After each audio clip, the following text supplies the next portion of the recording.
तो भाई ऐसा आपको क्या लगता है जो इसमें चीज़ें सही हो सकती हैं अपग्रेड के साथ जो नेक्स्ट मॉडल आएगा? लोग रोकते जरूर हैं एक बार पूछने के लिए कि भैया चोरी की तो नहीं है? मेरा मैथ कमजोर है। आज हमारे पास है अपाचे RR310 और बहुत सारे क्वेश्चंस के रिगार्डिंग आते हैं कि क्या ये बाइक 2024 में वैलिड है कि नहीं है, और क्योंकि 5 साल इस बाइक को लगभग हो गए हैं, इसका सेम डिज़ाइन चल रहा है, सेम कॉन्सेप्ट चल रहा है, तो क्या आपको 2024 में इसको कंसीडर करना चाहिए या इससे बेटर और भी ऑप्शन आ गए हैं? तो सारी बात जानेंगे, डिटेल्ड रिव्यू करेंगे और इसका ऑनेस्ट रिव्यू करेंगे। तो बुलाते हैं अपने मेहमान को, उत्कर्ष जी को। स्वागत है आपका, आइए सर। उत्कर्ष जी से बात करेंगे, क्या लगता है आपको इस बाइक के बारे में, कैसी है ये बाइक और कैसा माइलेज देती है, क्या इसका सर्विस सेंटर का एक्सपीरियंस है, बहुत सारी बात करेंगे। So let's start this video बिना किसी बकवास के। ऐसा नहीं करेंगे, बकवास के साथ स्टार्ट करेंगे। तो क्या हाल है भाई? बहुत बढ़िया भाई। गले मिलता है भाई, गले हम ही दो। पुच्ची अरे भाई गीली पुच्ची मत कर लेने रखना। सूगी ओके। तो भाई एक्चुअली भाई मेरा बचपन का दोस्त है, हम लोग हॉस्टल टाइम के साथ में हैं, so that's why we are behaving like that. But okay, apart from जो लेट्स स्टार्ट द वीडियो। तो सबसे पहले भाई बात करते हैं, आपने ये बाइक को कब परचेज किया था? मैंने परचेस किया था फेब में 2024। करेक्ट। ये बोलना भूल गया। ठीक है, कितने में ली थी भाई आपने ये बाइक? मैंने ये ली थी 320 लाख 3,20,000। ठीक है, तो ये भाई आपने 3,20,000 में ली थी। तो जिस टाइम आप ये बाइक ले रहे थे तो उस टाइम ऑप्शंस में क्या क्या आपने रखा हुआ था जो इस ब्रैकेट में आता था या 300 सीट की कैटेगरी में आता था? तो उस टाइम ज्यादा वेट तो R3 गई था, R3 का, लेकिन R3 ने धोखा दे दिया। धोखा। यामाहा गद्दार है, यामाहा अगर ये वीडियो सुन रहा है तो सुन ले, यामाहा गद्दार है। यामाहा ने जो निकाला है वो पैसों से नहीं वो गाड़ी नहीं निकाला है, वो बस पैसे निकाले। सही बात है, एग्जैक्टली। मतलब R3 is a kind of bike जो हर एक मोटर एंथुसियास्ट वेट करता है, क्योंकि वो सब 300 कैटेगरी में आती है और उस कैटेगरी में बाइक्स बहुत कम है, कंपटीशन बहुत कम है, और सबको लगता है कि अगर यामाहा R3 निकलेगी तो जो उसका पावर परफॉर्मेंस रहती है, यामाहा की जो इंजन की बिल्ड क्वालिटी रहती है और जो उसका परफॉर्मेंस रहता है वो अलग ही लेवल का था। लेकिन उसका इंजन सबसे अच्छा था ना, बाकी Exactly. सबसे ज्यादा इशू उसका था कि मतलब जो फीचर्स ये दे रही है और जो फीचर्स वो दे रही है और कॉस्ट मैच करो तो बहुत फर्क हो रहा था ना। जैसे वो कितने की पड़ रही थी ऐसे? वो लगभग 4.5 लाख की। हाँ, 4.5 मतलब इससे 1 लाख 1.5 लाख के आसपास ज्यादा महंगा। मेरा मैथ कमजोर है। खैर कोई बात नहीं। मतलब तो अगर सोचो उसने ज़्यादा में वैल्यू फॉर मनी नहीं मिलती है, अगर उसके बाद अगर कोई दूसरी बाइक देखो तो मुझे लगता है वो BMW की आती है जो उसकी डुप्लीकेट वर्जन है। दोनों भाई बहन है जिन्होंने कपड़े अलग पहन रखे, सगे भाई हैं भाई, कुंभ में बिछड़े हुए जुड़वा भाई। बस BMW ने काले और सफेद कपड़े पहन लिए हैं और जो अपाचे हैं इसने 3-4 कलर हैं, काले, लाल और ये स्लेटी, 3-4 कपड़े मतलब ओवरऑल उसने पहन रखे हैं। और उसके बाद एक और कंपटीशन में अगर हम बाइक देख सकते हैं तो निंजा 300 आती है, तो उसके बारे में आपका क्या कहना है? वो भी अच्छी थी, लेकिन उसका भी बजट लगभग 4 के आसपास पहुंच रहा था। मतलब ऑन रोड वो लगभग 375 या 380 के आसपास पहुंच जा रहा था। लेकिन इसका ऑन रोड लगभग 320 के आसपास रह रहा था। और उसके बाद मुझे लगता है निंजा में और इसमें जो है इसमें स्पेक्स भी ज़्यादा मिलते हैं, कंट्रोल भी ज़्यादा मिलते हैं और गाड़ी मतलब वो आउटडेटेड थोड़ा सा दिखने लग गई है। काफ़ी टाइम से एक ही जैसा लुक है, उसमें कोई चेंजेस नहीं आ रहे हैं। इसका जो मीटर वगैरह वो भी अभी वही एनालॉग दे रहे हैं, तो कुछ समझ में नहीं आता है इतना रुपए देने के बाद। तो yes, then this became the absolute choice at that time. Dual cylinder engine है Ninja 300, उसके लिए कोई कंपैरिजन नहीं है उसका। Exactly, that's what I'm talking about. लेकिन इंजन के अलावा तो कुछ देते ही नहीं है, तो बात में फंस जाती है, क्योंकि लुक भी आउटडेटेड है, हेलोजन लैंप भी दे रहे हैं अभी, LED साइड चेंज ही नहीं है। जैसे वो आ रही थी वैसे अभी तक वही सही है, वो बस कावासाकी के नाम पे बिक रही है बस। Okay, so I think this is where we come कि अगर 300 कैटेगरी में मिलता है कोई बाइक तो उसके पास एक यही ऑप्शन बचता है जो लंबा, सस्ता, टिकाऊ सब कुछ मिलता है आपको इसमें। हाँ, मतलब कह सकते हैं कि मतलब जो उसको चाहिए, एक मतलब जो मिडिल क्लास से जो अबव जा रहा है, जो चाहता है अपनी बिगनिंग शुरुआत करने के लिए, तो वो मतलब यहीं से शुरुआत कर सकता है। इससे अच्छा और क्या ही ऑप्शन हो सकता है हमारे पास। एग्जैक्टली। अब बात करते हैं इसके डिज़ाइन को लेके।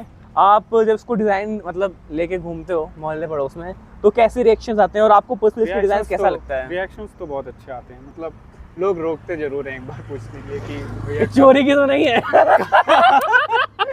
इसको जो डिज़ाइन है तो उसके बारे में आपको कैसे रिएक्शन मिलते हैं? इसके क्या लगता है आपको? तो बहुत अच्छे हैं, मतलब लोग एक बार देखते हैं और पूछते हैं कि चोरी की तो नहीं भाई ये TVS नहीं बनाई है ना? ओ भाई साहब, काफ़ी लोग हैं क्या हम लोग गलत रोड पे खड़े हो? डिजाइन को लेके आप एरोडायनामिक्स कैसे लगते हैं आपको? एरोडायनामिक्स तो अच्छे हैं इसके, अच्छे हैं, नो डाउट। मतलब मुझे गाड़ी सब अच्छा है, बस सिर्फ एक ही कमी मुझे वो अभी नहीं होता है, वो बाद में बताने अच्छा ऐसा भी है क्या? वो जब मैं पूछूंगा तब बताना, ये मेरा वीडियो है, जो पूछूंगा वो बताना है। अच्छे लगता है एरोडायनामिक्स, गुड। मतलब जैसे कि जब आप हाई स्पीड पे चलाते हो तो हाई स्पीड पे स्टेबिलिटी है बहुत अच्छी। मतलब कंट्रोलिंग। अपाचे मैंने और भी चलाई हैं, मतलब जैसे 160 हो गई, 4V हो गई, ये सब मैंने चलाई हैं, लेकिन स्टेबिलिटी के कंपैरिजन में अभी तक मुझे सबसे अच्छी पल्सर वगैरह लगती थी। उसके बाद मुझे जब मैंने ये चलाई है तो मतलब इसका कंपैरिजन मैं पल्सर के साथ वैसे इन गाड़ियों के साथ कर सकता हूँ कि हाँ इनकी स्टेबिलिटी मुझे बहुत अच्छी लगती है। मतलब पल्सर आप 220 की बात कर रहे हो? 220 हो गई, 150 हो गई। बजाज में कोई भी गाड़ी हो, बजाज के मुझे स्टेबिलिटी ज़्यादा अच्छी लगती है। तो मतलब टीवीएस के कंपैरिजन में, तो अगर मैं वैसे कंपेयर करूँ तो टीवीएस ने इसमें बहुत ज़्यादा मतलब काम किया है स्टेबिलिटी। एग्जैक्टली बार है तो उसे बहुत ही अच्छे से काम कर रखा है, बहुत डिटेल दे रखी है। तो ये सारी चीजें देख के मतलब बहुत ही अच्छा लगता है। जैसे कि ये हल्का सा ये पंची कलर जो रेड कलर उभर के आता है सामने, तो ये सारी जब चीजें ओवरऑल देखो तो डिजाइन एग्जैक्टली मतलब सच में टीवीएस में बहुत ही वंडरफुल काम कर रखा है, एक दो टॉप नॉच के कर रखा है, अट्रैक्टिव लगता है एग्जैक्टली। अगर इसमें मतलब BMW लोगो लो तो वो BMW लगती है कि हाँ उस लेवल का काम, डिजाइनिंग का काम तो उसी ने किया एग्जैक्टली। तो हम नेक्स्ट चीज पे आते हैं, इसके इंजन के ऊपर। तो इंजन के ऊपर भाई क्या कहना है आपका? ये गलत बोल गए हम लोग, डिजाइनिंग का काम टीवीएस ने किया है, इंजन का काम BMW। कोई बात नहीं, कट। इंजन की परफॉर्मेंस S300 कैटेगरी की बाइक में आपको कैसी लगती है? इसमें परफॉर्मेंस अच्छी है वैसे। मैंने अभी तक इतना मतलब फोर्सफुली उसको भगाया नहीं है, ज़्यादा अप्रॉक्स मैंने 140 के ही आसपास किया है। लेकिन अच्छा लगा मुझे चला के। ऐसा नहीं कि हाँ मुझे बहुत ज़्यादा डर भी लग रहा हो। कोई बाइक होती है कि चलाने में मतलब एक लिमिट के बाद तुम्हें डर महसूस होगा कि मुझसे नहीं समझेगी। हाँ, लेकिन इसमें ऐसा वैसा फील नहीं होता। जो इसका इनिशियल पिकअप वगैरह है उस सब से मतलब हाँ मतलब टॉर्क वगैरह अगर जो है इनिशियल पिकअप देखा जाए तो थोड़ा स्लो है कह सकते हैं। बाकी जैसे पल्सर 220 में देखिए उसमें तुरंत पिकअप मिलता है। पुराने ज़माने की बाइक देखे तो हीरो पैशन, उसका पिकअप बहुत ही अच्छा था। जो अब इसमें उतना मतलब कह सकते हैं पिकअप अच्छा है, लेकिन उतना फोर्सफुली एक्टिव नहीं होता कि मतलब तुरंत ही मिल जाए। हाँ, थोड़ा सा लीनियर है, थोड़ा सा लीनियर मिलता है। मतलब आप स्लो आपको महसूस होगा। हाँ, मतलब जो एकदम जैसे कि KTM की बाइक्स होती हैं उसमें जैसे वैसा पंची नहीं है, एकदम शट से भागती हैं, तो वो चीज़ नहीं है। हाँ, एक लीनियर मिलता है। Linear, okay, got it. ठीक है, तो मतलब अगर किसी को लॉन्ग राइड्स के लिए लेना हो तो उसके लिए इंजन कैसा परफॉर्म करेगा? लॉन्ग राइड्स के लिए तो अच्छा है। मैंने अभी बाइक चलाई कानपुर से दिल्ली, मतलब लगभग 500 किलोमीटर हाँ लेके आया, और शायद 1 या 2 जगह पे स्टॉपेज लिया था, मतलब चाय नाश्ता वगैरह जो भी है।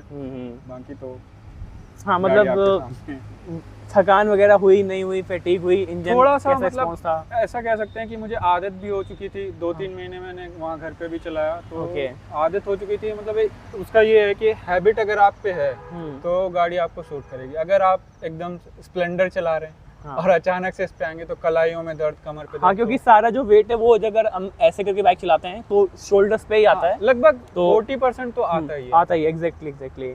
तो मतलब आदत बन जाती है, उसके बाद कोई लॉन्ग टूर में ऐसी कुछ प्रॉब्लम नहीं होती है। ओके, और day to day city ride में इसका जो इंजन है वो कैसे परफॉर्म करता है? जैसे कि मान लो हम लोग स्टॉपेज लेते हैं फिर स्टार्ट करते हैं तो थोड़ा हीट करता है, मतलब महसूस होता है पैरों पे। लेकिन हाँ इतना नहीं, मतलब हाँ हल्का फुल्का महसूस होता है, क्योंकि अब एक तो उसमें रिवर्स इंक्लाइन इंजन लगा हुआ है तो थोड़ा तो महसूस होता है यहाँ से पैरों पे, लेकिन इतना महसूस नहीं होता कि आप बियर ना कर सके। ओके, बियरेबल है। हाँ, दैट्स अ गुड थिंग, क्योंकि यार कोई भी इंजन होता है अगर 2 सीसी के ऊपर का जाता है तो जब हीट तो करता है, और एक्चुअली जब फुल फेयरिंग होती है तो फुल फेयरिंग में क्या हो जाता है कि जो हीट होती है कहीं और निकल रास्ता नहीं होता है, वो खाली साइड पैनल से निकल पाती है। तो इसलिए हीट थोड़ी सी ज्यादा महसूस होती है क्योंकि वो निकल के सीधा आपके पैरों पे ही आती है। तो ये एक इशू रहता है फुल फेयरिंग बाइक में। और वहीं हम जो नेकेड बाइक देखते हैं उसमें क्या होता है, चारों तरफ से खुला हुआ होता है तो हीट थोड़ा सा मतलब जल्दी डिस्पर्स हो जाती है। तो दैट्स द पॉइंट। और ये मतलब प्रॉब्लम निंजा में भी है, मेरे फ्रेंड के पास ही, तो मुझे लग रहा है कि सब में, यहाँ तक कि देखो अगर बड़े इंजन की बात करें तो GT 650 इतना बड़ा इंजन है, खुला भी है, लेकिन फिर भी वो पैरों में हीट देती है। हाँ, वो तो बहुत हीट देता है। हाँ एग्जैक्टली, तो हीटिंग का इशू तो रहता ही है। तो चलो, आई थिंक इंजन के बारे में हमारी सारी बातें हो चुकी हैं। अब जो नेक्स्ट बात है वो बात करते हैं कंफर्ट में, क्योंकि अगर बाइक चाहे इतनी अच्छी हो, अगर वो चलाते टाइम कंफर्टेबल नहीं है, आप उसको एंजॉय नहीं कर पाओगे। तो भाई कंफर्ट के बारे में बताओ, और जो राइडिंग पोस्चर है उसके बारे में बताओ। राइडिंग पोस्चर मतलब मीडियम कह सकते हैं, ना ज़्यादा हमारा एग्रेसिव ही है कि हम बहुत ही ज़्यादा झुक रहे हैं, ओके। और ना ही ज़्यादा लीन बैक है कि तुम आराम से बिल्कुल एवेंजर जैसे चला सकते हो। हार्ले वाला गाना बजा के तुम चल रहे हो। वैसा भी नहीं है, लेकिन हाँ ठीक है। सीट की कुशनिंग मैं कहूँगा हार्ड है। मैंने Okay. इसके ऊपर से पफ ये लगवाया भी था कि थोड़ा सा मुझे कम महसूस हो, लेकिन सीट की कुशनिंग तो हार्ड है। हार्ड है, ओके। एंड पिलियन का कंफर्ट पिलियन क्या बात ही ना करें। पिलियन बैठने के लिए नहीं है, ये केवल है कि देखने के लिए कि यहाँ पिलियन बैठ सकता है। बैठ सकते हैं, पिलियन देख exactly. सकता है कि बैठ सकते हैं। क्योंकि आप यहाँ पे देख सकते हो कि ये जो गैप है, ये मतलब मेरे को लगता है मेरे ये हाथ के बराबरी है, तो बहुत बड़ा गैप बन जाता है। और उसके बाद यहाँ पे बहुत पॉइंटेड भी है, और सीट भी बहुत ज़्यादा छोटी है, तो कुछ ग्रैब हैंडल भी नहीं, बस खाली ये है एक साइड पे है। तो अगर पिकअप बहुत तेज लेता है तो आदमी का थोड़ा सा फिसलने का डर रहता है। तो ये थोड़ा सा इसमें रहता है जितनी भी स्पोर्ट्स बाइक होती हैं। और बाकी एक बार भाई एक बार बैठ के दिखा दो आप कि मतलब बैठने का स्टांस कैसा आता है। और बाइक में हाइट कितनी है तुम्हारी? अबाउट 5'7". 5'7". तो एक बार देख लो भाई, जो 5'7" का बंदा है जब वो बैठता है तो कुछ ऐसा स्टांस आता है, और आपके फ्लैट मतलब फ्लैट नहीं होते, लेकिन दोनों साइड पैर टच होते हैं। टच हो जाते हैं, ओके। तो ये कुछ स्टांस रहता है। और एक बार हैंडल भाई पकड़ के दिखा दो कि मतलब कितना रहता है, तो देख सकते हो मतलब एक लगभग ठीक एंगल है, ना बहुत ज़्यादा लीन है ना बहुत ज़्यादा रिलैक्स है। तो this is good, thank you भाई। तो एक बार मैं भी रेफरेंस के दिखा देता हूँ भाई। मेरी हाइट 5'11" है, तो आपको एक फेयर आइडिया मिल जाएगा कि अगर आपकी हाइट लगभग बीच में है तो आपको समझ जाओगे कि कैसी फिट होगी बाइक। तो कुछ ऐसा आता है, मेरा फ्लैट फुट हो रहा है और मेरी राइडिंग पोजीशन ऐसी है, तो बट मेरे को ज़्यादा झुकना पड़ रहा है, इसको तो झुकना नहीं पड़ रहा था क्योंकि हाइट की वजह से। तो जो लंबे लोग हैं उनके लिए मुझे लगता है थोड़ा सा प्रॉब्लम होगी, क्योंकि उनको एक ज़्यादा झुकना पड़ेगा, तो ये प्रॉब्लम हो सकती है। बाकी अपने हिसाब से देख लेना, एक बार जब भी बाइक लोगे तो एक बार टेस्ट राइड कर लेना उसकी। बिना टेस्ट राइड के वैसे भी कोई बाइक नहीं लेनी नहीं चाहिए, सही बात है भाई। तो this is all about it. अब कंफर्ट में एक चीज़ और आती है भाई मेन, वो था सस्पेंशन। अगर बाइक का सस्पेंशन एक तरह से मतलब मीडियम हार्ड कहूँगा, क्योंकि स्पोर्ट्स बाइक है, अगर सॉफ्ट कर दिया जाएगा तो तुम गाड़ी तेज भगाने पे स्टेबल नहीं रह जाएगी। एग्जैक्टली। तो मतलब मीडियम हार्ड कह सकते हैं। झटके महसूस तो होते हैं अगर बड़े हैं, बड़े झटके हमें महसूस होते हैं। ओके, छोटे मोटे छोटे नहीं महसूस होंगे, लेकिन हाँ बड़े झटके अगर तुम तेज जा रहे हो तो महसूस हो जाते हैं तुम्हें। ओके। और तो भाई आपको उसका ग्राउंड क्लियरेंस कैसा लगता है? Ground clearance I think is the best. कभी आज तक मैं इतनी जगह चलाया हूँ, कभी भिड़ी नहीं। Okay, that's nice. केटीएम ऐसा नहीं है कि भाई टच तो हो ही जा रहा है कहीं ना कहीं, इतने बड़े ब्रेकर्स इंडिया में चला रहे हैं, तो ना भी होते हुए भी अलग से जोड़ देते हैं लोग। सही बात है। ओके, तो अब लास्ट बात करते हैं भाई, इसके जो टैग इसमें दे रखे हैं, तो इसमें क्या क्या टैग दे रखे हैं और क्या वो यूज़फुल है या गिमिक है, एक बार उसके बारे में थोड़ा सा बताइए। हाँ, यूज़फुल तो हैं, तुम्हें महसूस हो जाए। जैसे इसमें जो राइडिंग दिए हुए हैं, राइडिंग मोड दिए हुए हैं, राइडिंग मोड 4 दिए हुए हैं। ओके, कौन कौन से दिए हुए हैं? इसमें एक रेन मोड है, अर्बन है, और ट्रैक है, और स्पोर्ट्स है। ओके, हाँ, तो ट्रैक और स्पोर्ट्स में तो उतना फ़र्क नहीं पड़ेगा, और जैसे अर्बन और रेन पे भी इसमें उतना ज़्यादा फ़र्क नहीं महसूस होगा, वो केवल ABS का डिफरेंस होता है। मतलब ये समझ सकते हैं कि हाँ, अगर आप चला रहे हैं, रेगुलर बाइक चलाते हैं, तो आपको डिफरेंस में थोड़ा बहुत पता चल जाएगा, लेकिन अगर एक नॉर्मल इंसान है तो जज नहीं कर सकता कि क्या डिफरेंस है। ओके, बाकी इसमें मेरे को सिर्फ ABS दिया हुआ है और राइड मोड दिया हुआ है और राइड बाय वायर है, आई गेस। हाँ, इसमें सब में राइड बाय वायर है। तो ये सारे इसमें कुछ टैग मिलते हैं, और मतलब पूरी जितने भी मॉडर्न डे टैग चल रहे हैं बाइक में, वो सारे इसमें लगभग आते ही हैं। और इसमें जो LED इंडिकेटर्स दिए हुए हैं आगे और पीछे, और LED लाइट्स भी हैं, और पीछे भी लाइट्स हैं। तो मतलब आपको लगता है कुछ टैग में और भी कुछ किया जा सकता था, या पूरी ये मॉडर्न हो चुकी है? I think it's sufficient for that model. पूरा सब से ज़्यादा अगर करते तो वो ओवर भी हो जाता, हाँ, फिर प्राइस भी बढ़ जाता। ओके, हाँ, सही बात है यार, क्योंकि वो एट द एंड कस्टमर से ही लेना होता है, और किससे लेंगे। फिर अगर आपको अगर कुछ एक्स्ट्रा कराना है तो आफ्टर मार्केट कस्टमाइजेशन है ही। एग्जैक्टली। तो भाई अब बात करते हैं इसकी सर्विसिंग के ऊपर। तो अभी तक आपने सर्विस इसकी कराई है? मैंने एक ही बार अभी सर्विस कराई है। कैसा एक्सपीरियंस था भाई? सर्विस का एक्सपीरियंस तो अच्छा था। यहाँ मैंने कराई नहीं, कानपुर में ही कराई थी। हाँ, कोई वो तो जानने पहचानने वाले लोग थे। अच्छा। अपने खुद का ही। मतलब कितने का पड़ गया सर्विस ऐसा? सर्विस मुझे लगभग 2500 के आसपास पड़ी थी, जिसमें इंजन ऑयल और सब चेंज हुआ था उस वक्त, पहले सर्विस में ही। ओके। तो 2500 इस मतलब तरह की बाइक के लिए स्पोर्ट मतलब बहुत ही सही अमाउंट है, बहुत ज़्यादा नहीं है, बहुत ही मिनिमली मैं कहूँगा भाई, क्योंकि अगर 2500 में आपका इंजन वगैरह चेंज हो रहा है और ऐसी लुक्स की बाइक आपको बल्कि बाइक मिल रही है तो it is a very good thing है ना। नथिंग 2,500 से 3,000 के आसपास ही अभी तक मुझे मतलब जहाँ उन्होंने मैंने शोरूम में पूछा भी है तो उन्होंने यही अप्रॉक्स बताया कि 2,500 से 3,000 अगर तुम्हारा लेबर कॉस्ट नहीं लग रहा है। हाँ। अगर लेबर कॉस्ट लग रहा है तो फिर थोड़ा बहुत ज़्यादा 500 भी ज़्यादा लग जाएगा, 500-1,000 रुपये ज़्यादा जो भी लगे। हाँ मतलब ये एक वेरिएबल कॉस्ट होती है। वहीं पे जो उसके मैं बता दूं जो कंपटीशन बाइक आती है जैसे निंजा 300 आती है या और भी जो मान लो 6,000 5,000 का, हाँ तो उनका 7,000 तक का बिल बनता है भाई एक सर्विस का। तो सोचो सेम कैटेगरी की बाइक है और एक में आपके 2-2,500 में काम चल रहा है और एक में 7,000 रुपये लग रहा है, तो बहुत बड़ा डिफरेंस क्रिएट करती है। तो कहीं ना कहीं जो एक होम मेड ब्रांड होती है उसमें अगर आप सर्विसिंग लेते हो जो आफ्टर सर्विस होती है तो वो काफ़ी इफेक्ट पड़ती है लॉन्ग रन में। तो भाई ऐसा आपको क्या लगता है जो इसमें चीज़ें सही हो सकती हैं अपग्रेड के साथ जो नेक्स्ट मॉडल आएगा, जो कमियां रह गई हैं? ही सबसे ज़्यादा इशू है इस पे। Okay vibration. हाँ मतलब वो आपको अगर आप 6th गियर में चल रहे हैं तो 70 के बाद आपको बहुत ज़्यादा महसूस होंगे, पैरों से लेके सिटिंग पोजीशन पे हाथों पर सब जगह महसूस हो सकते हैं। ओ मतलब तो जो पूरी राइड क्वालिटी है वो एकदम ख़राब हो जाती है उससे तो बहुत ज़्यादा। हाँ एक तरह से मैं बोलूँगा वैसा कि मतलब अगर आप न्यू बिगिनर है एक तरह से तो हम कहेंगे कि एक तरह से अच्छी ही चीज़ है, क्योंकि अगर बिल्कुल अब वाइब्रेशन नहीं होंगे ना तो जो पहली बार जो चला रहा होगा उसको महसूस ही नहीं होगा हम कितनी स्पीड में चल रहे हैं। और जैसी अपना इंडियन कल्चर है कहीं से भी कोई भी सामने आता है तो उससे बचने के लिए मुझे एक तरह से मतलब अगर बिगिनर के लिए देखा जाए तो सही भी है, तुम्हें मतलब अलर्ट रखती है पूरा टाइम। लेकिन हाँ ये है कि अगर आप लंबे राइड करते हैं तो हाथ सुन्न होने के चांसेस भी रहते हैं इसमें, तो थोड़ा सा मतलब काम कर सकते थे इस पर। ओके जो नहीं हुआ है टीवीएस से। ओके कोई नहीं, मतलब वाइब्रेशन मतलब मुझे लगता है साइज का जो सिंगल सिलेंडर है इसमें थोड़ा सा वाइब्रेशन ज़्यादा है। मुझे लगता है जो ज़्यादा इसका रिवर्स इंक्लाइन इंजन की वजह से जो मुझे ऐसा महसूस होता है जो रिवर्स इंक्लाइन इंजन की वजह से इसमें वाइब्रेशन ज़्यादा महसूस होते हैं। शायद अगर इसमें रिवर्स इंक्लाइन ना होता तो मे बी इसमें कम वाइब्रेशन होते, लेकिन फिर उतनी स्टेबिलिटी नहीं रह जाती जैसे कि बाकी टीवीएस की बाइक्स में। एग्जैक्टली। और ब्रेकिंग के बारे में क्या कहना चाहोगे आप? ब्रेकिंग ठीक है, एवरेज कह सकते हैं, ये भी नहीं कहेंगे कि बहुत ही अच्छी है।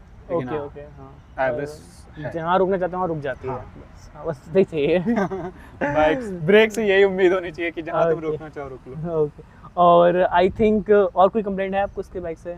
नथिंग एज सच, कोई ऐसा इम्पोर्टेंट पॉइंट आउट नहीं है। जो सबसे ज़्यादा पॉइंट आउटेड जो चीज़ है जो महसूस तुरंत जो डील ब्रेकर हो सकती है वो वाइब्रेशन जो मतलब तुम्हें थोड़ा दूर चलते ही महसूस हो जाएगा कि ये सबसे ज़्यादा गड़बड़ है इसमें। Okay exactly. तो I think you got all your answers जो भी इस बाइक से रिलेटेड हो सकते हैं, चाहे इसकी सीट हाइट हो, चाहे इसकी ब्रेकिंग हो या इसका एक्सीलरेशन हो, सारी चीज़ें हम लोगों ने डिटेल बात करी है। और if you like the video और ना भी पसंद आई हो तो भी लाइक ज़रूर करना बहुत कम लाइक आता है भाई। और सब्सक्राइब तो मतलब करके ही जाना, बिना उसको तो जाना ही मत, ठीक है? तो दिस इज़ मुझे तताड़ी from you and I love you all. And ऐसे मिलते रहेंगे इंटरेस्टिंग बाइक के साथ, इंटरेस्टिंग रिव्यू के साथ। And follow for such content. See you soon, bye bye.